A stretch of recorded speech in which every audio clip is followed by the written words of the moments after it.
السلام علیکم ناظرین، آج کی ویڈیو میں ہم شب بارات کی اہمیت اور اس بابرکت رات میں یہ دعا لازمی کریں۔ جب بھی غلطی کا احساس ہو تب ہی معافی مانگ لیا کرو۔ زندگی ہر بار شب بارات تک پہنچنے کا موقع نہیں دیتی۔ شب بارات فیصلوں کی رات ہوتی ہے، مغفرت کی رات ہوتی ہے، بخشش کی رات ہوتی ہے۔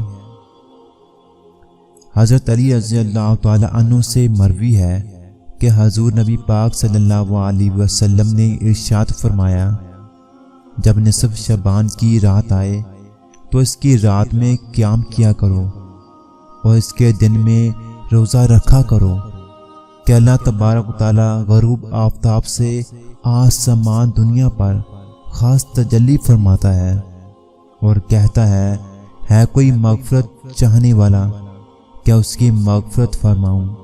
ہے کوئی رزق کا طلبگار، کیا اسے رزق عطا فرماؤں؟ ہے کوئی مصیبت زدہ، کیا اسے عافیت دوں؟ ہے کوئی ایسا، یہاں تک کہ فجر طلوع کر آتی ہے۔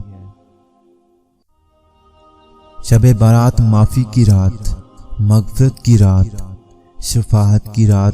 اس رات اللہ تعالی بنی کلب کی بکریوں کے بال سے بھی زیادہ لوگوں کی مغفرت فرماتا ہے۔ نصیب بدلنے کی رات ہوتی ہے، سارے کا سارا نظام بدلنے کی رات ہوتی ہے۔ یا اللہ ہم سب کے گناہ معاف فرما اس رات کے صدقے۔ یا اللہ ہمارے نصیب، ہمارا مقدر سب کچھ بدل دے اس بابرکت رات کے صدقے۔ یا اللہ ہمارے لیے خیر کے دروازے کھول دے۔ یا اللہ ہمارے لیے رزق کے دروازے کھول دے۔ یا اللہ اس بابرکت رات کے صدقے ہمارے لیے ہدایت کے دروازے کھول دے۔ یا اللہ اس بابرکت رات کے صدقے ہمارے لیے رحمت کے دروازے کھول دے۔